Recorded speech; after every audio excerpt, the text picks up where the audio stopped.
Em 9 de abril de 1969, Tracy Margaret Andrews nasceu. Sua mãe, Irene Carter, disse que ela teve uma educação normal nas escolas de Birmingham. Fora isso, pouco se sabe sobre seus primeiros anos de vida.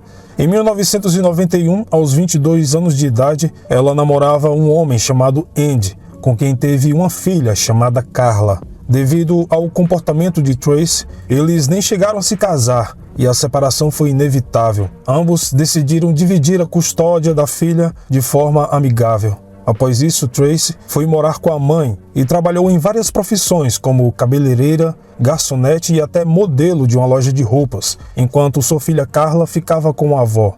Em maio de 1994, Tracy conheceu e se apaixonou por Lee Harvey, um motorista de ônibus que também morava em Birmingham. Lee também tinha uma filha chamada Danielle de um relacionamento anterior, que inclusive era da mesma idade de Carla.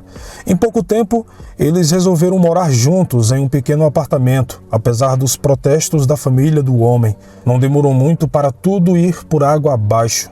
E o casal discutia com frequência, principalmente porque Lee ainda era muito próximo de sua ex, Anita Curtis, a mãe de Danielle, e isso enfurecia Tracy, que achava que estava sendo traída. Durante uma discussão, Lee fez as malas e voltou para a casa dos pais, afirmando que seu relacionamento havia acabado. No entanto, o casal não conseguia ficar longe um do outro, e depois de algumas semanas, eles reataram. Não importava quantas vezes sua família ou amigos o avisassem, Lee achava que Tracy era o amor de sua vida e que ele não poderia desistir do relacionamento. 6 meses depois, para a surpresa de todos, ele a pediu em casamento e Tracy disse sim. É relatado que o casal continuou com um relacionamento conturbado e cheio de discussões durante o ano de 1995 e Lee voltou para a casa dos pais várias vezes, mas acabava reatando com Tracy. Em muitas dessas discussões, a mulher era violenta e chegou a morder o braço de Lee até minar sangue. No ano de 1996, ela estava grávida. Na época, muitas pessoas acreditavam que a criança faria com que ela se endireitasse. Mas não. Em agosto do mesmo ano, eles discutiram mais uma vez e Lee fugiu de novo para a casa dos pais. Tracy ligou para ele chorando e implorando que ele voltasse, mas desta vez ele estava decidido a não voltar. Alguns dias depois, ela ligou novamente, dizendo que havia caído da escada e infelizmente tinha perdido o bebê. Embora a família do homem não gostasse dela, eles correram para ajudá-la durante aquele momento difícil. E Lee voltou a morar com ela. Mais tarde, em 25 de outubro, ela disse que não tinha perdido o bebê porque caiu da escada, mas que sofreu um aborto. O homem se sentiu enganado e não demorou muito para tudo começar a desmoronar mais uma vez. Eles travaram uma discussão violenta, regada a agressões de ambas as partes, e uma vizinha chamou a polícia. Após a situação controlada, Lee fez as malas e, adivinhe, voltou para a casa dos pais de novo. Depois de tudo isso, os pais de Lee o convenceram que ele precisava tirar completamente Tracy de sua vida. O comportamento dos dois era inaceitável e poderia evoluir para algo pior. Embora ele tendo concordado com os pais, não demorou muito para que ele reatasse o relacionamento novamente. No dia 1º de dezembro de 1996, Tracy acordou e ajeitou sua filha para uma sessão de fotos. A filha de Lee, Danielle, havia dormido na noite anterior e ele disse que aproveitaria que Tracy iria sair com Carla para deixar a filha na casa da mãe dela. Ao ouvir isso, Tracy ficou furiosa, afirmando que Lee queria ficar sozinho com Anita. Após outra discussão, Tracy decidiu então levar Danielle e Carla. Mais tarde, naquela noite, o casal parece ter se reconciliado e decidiram sair para tomar uma bebida, na esperança de talvez encerrar a discussão que tiveram antes. Eles foram até o pub Malbrook. A partir deste ponto, a história é contada do ponto de vista de Tracy. Segundo a mulher, eles beberam e saíram do pub por volta de 9h45 da noite. Eles seguiam para casa pelo caminho habitual e durante a viagem, Tracy relatou que um carro de cor escura começou a buzinar e a piscar, mas Lee continuou e acelerou. Eles então resolveram cortar caminho por uma estrada rural em Cooper Hill e mais na frente pegariam a avenida principal, perto do seu apartamento. Mas Lee percebeu que o carro ainda o seguia. Nervoso, ele resolveu parar. O veículo de trás também parou.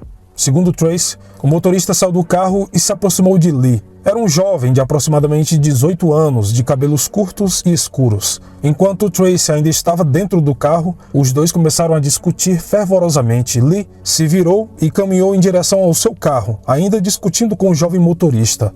Em seguida, um homem mais velho e obeso, vestindo uma jaqueta preta, saiu do banco do passageiro. Tracy também decidiu sair do carro. Quando ela se aproximou do homem mais velho, ele a chamou de vagabunda e deu um tapa em seu rosto, derrubando-a no chão.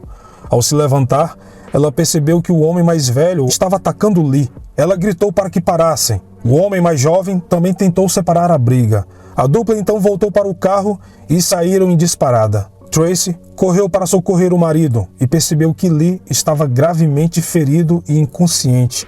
Ela checou seu pulso. No mesmo instante, um homem que passava e ouviu os gritos da mulher correu para ajudar. Mas já era tarde. Tracy chorava histericamente ao lado do corpo sem vida de Lee. A polícia então foi chamada por volta das 10h45 da noite. Lee foi declarado morto no local e Tracy levada para o hospital. Ela foi diagnosticada com choque pós-traumático e tinha vários hematomas em seu rosto. Posteriormente, uma autópsia concluiu que Lee sofreu 42 feridas de um objeto pontiagudo, 30 no peito e 10 nas costas. Ele também tinha ferimentos de defesa nos dedos e mãos. A causa da morte foi estabelecida por uma perfuração no pescoço que havia rompido a artéria carótida. Durante o tempo em que ficou no hospital, Tracy perguntava se Lee estava bem e entrou em choque quando foi informada de seu falecimento. Até que em determinado momento, ela foi ao banheiro e ficou trancada lá por horas, chorando sem parar. A polícia informou do falecimento de Lee aos seus pais por volta das 3 horas da madrugada e voltaram ao hospital para entrevistar a mulher. Ela só conseguia dizer uma coisa: "Eu disse para ele não sair do carro." Tracy repetia essa frase sempre que era questionada, visivelmente abalada. Alguns minutos depois, um pouco mais calma, ela conseguiu relatar os detalhes que lembrava. Depois de falar com Tracy, a polícia destacou que seria quase impossível encontrar os dois homens que cometeram este crime horrível. O local do homicídio foi fechado imediatamente e a investigação começou naquela manhã.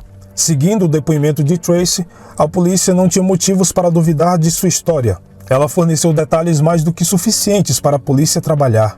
Ao fazer uma busca na área, os investigadores encontraram um chapéu de lã preto que parecia ter sido jogado em uma pequena vala. Tracy informou à polícia que parecia com o chapéu que um dos homens estava usando. A polícia acreditava que tinha uma prova crítica e que poderiam extrair DNA.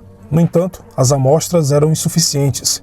Os agentes então continuaram a investigar a área, mas depois de muitas horas não foi possível encontrar nenhuma evidência e a arma do crime também não foi encontrada em lugar algum. Eles decidiram levar Tracy ao local onde Lee foi assassinado, na esperança de que ela se lembrasse de mais alguns detalhes. No dia 3 de dezembro, quando chegaram ao local, Tracy informou à polícia mais uma vez que eles haviam saído do pub por volta das 9h45 da noite. Ela também apontou a área onde foram perseguidos em alta velocidade pelo carro estranho, na estrada Cooper Hill. No entanto, a família de Lee notou que em Cooper Hill a estrada era extremamente esburacada e carroçal, onde os motoristas eram obrigados a reduzir a velocidade. Em alguns trechos não dava para passar de 40 km por hora. Ainda assim, Tracy afirmou que eles viajavam a 80 km.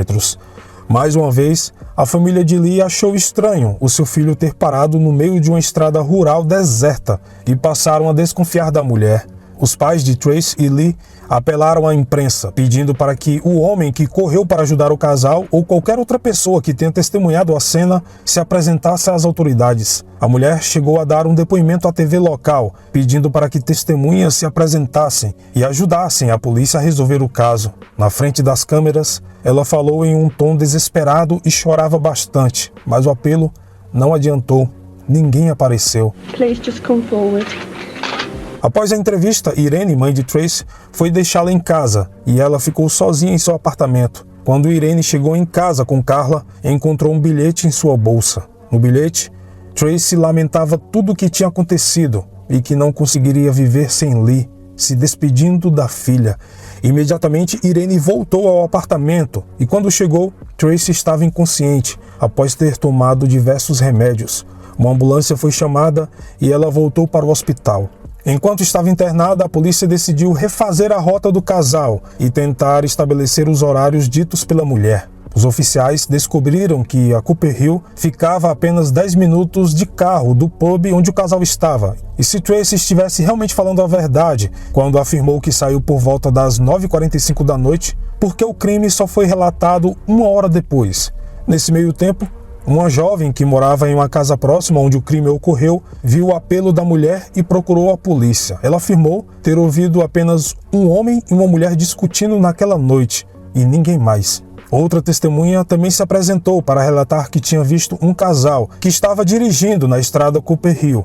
Essa testemunha disse que não havia outro carro presente na estrada, que o casal estava dentro do seu veículo discutindo, a tal ponto que o homem perdeu a conversão para a avenida principal. Ele parou o carro e deu a ré na estrada para voltar, mas eles continuaram discutindo no carro parado. Com essas informações, a polícia decidiu levar Tracy sob custódia. Eles aguardavam a mulher se recuperar da overdose de remédios e no dia 7 de dezembro, ela foi oficialmente presa pelo assassinato de Lee Harvey e levada a interrogatório. Ela negou qualquer envolvimento. Sempre que era questionada pelos policiais, ficava calada.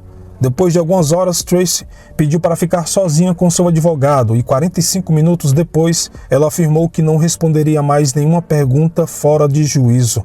Nessa hora, os policiais tinham certeza de que ela estava envolvida na morte do marido, mas, como não tinham provas, eles precisavam liberá-la até a conclusão do inquérito. No dia 5 de fevereiro de 1997, Tracy, orientada pelo seu advogado, decidiu realizar uma conferência de imprensa para reafirmar sua inocência e durante essa conferência, a polícia apareceu de repente para ver o comportamento dela. No dia 19 de fevereiro, o advogado de Tracy produziu um retrato falado do homem que, segundo ela, havia atacado Lee. No dia 30 de junho, Tracy foi levada para uma audiência e se declarou novamente inocente de todas as acusações. A polícia então concluiu o inquérito e um julgamento foi marcado para julho. No dia 14 de julho de 1997, o julgamento começou. No dia seguinte, a polícia mostrou ao júri todas as evidências contra a mulher. Segundo o inquérito, o casal parou na Cooperville e começou a discutir. Tracy teria saído do carro e Lee a seguiu. Após uma discussão no meio da estrada, ela voltou para o carro, mas Lee se recusou a entrar. Tracy decidiu sair mais uma vez e o esfaqueou. Um especialista forense concluiu que os respingos de sangue encontrados nas roupas de Tracy destacavam que ela estava muito próxima de Lee quando ele foi atacado. E mais, os respingos eram consistentes com os que seriam causados no agressor. A polícia acreditava que a arma do crime seria um canivete suíço e ao analisar as roupas da mulher, eles encontraram uma mancha de sangue em sua bota. Foi teorizado que Tracy colocou a faca em sua bota e a levou para o hospital. Lá, ela jogou a arma no vaso sanitário.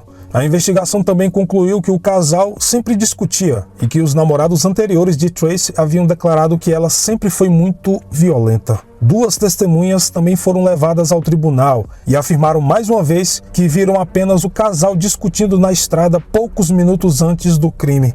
Durante o julgamento, Tracy ficou quieta e continuava afirmando que não sabia ou não lembrava o que tinha acontecido. Após as perguntas feitas pelo advogado de acusação, a história dela começou a desmoronar.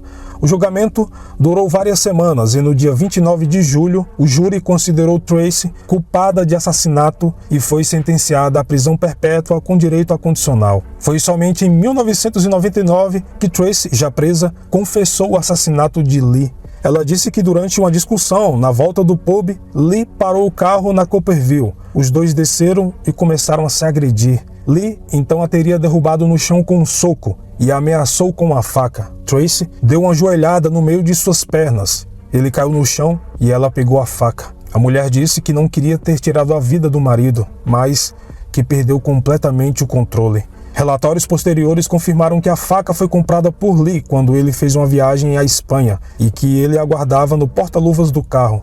14 anos depois, em julho de 2011, após diversos recursos, Tracy foi liberada para cumprir a sua pena em liberdade condicional. Ela mudou de nome e de cidade e em 2017 um repórter investigativo a descobriu. Tracy agora se chama Gina Stephens.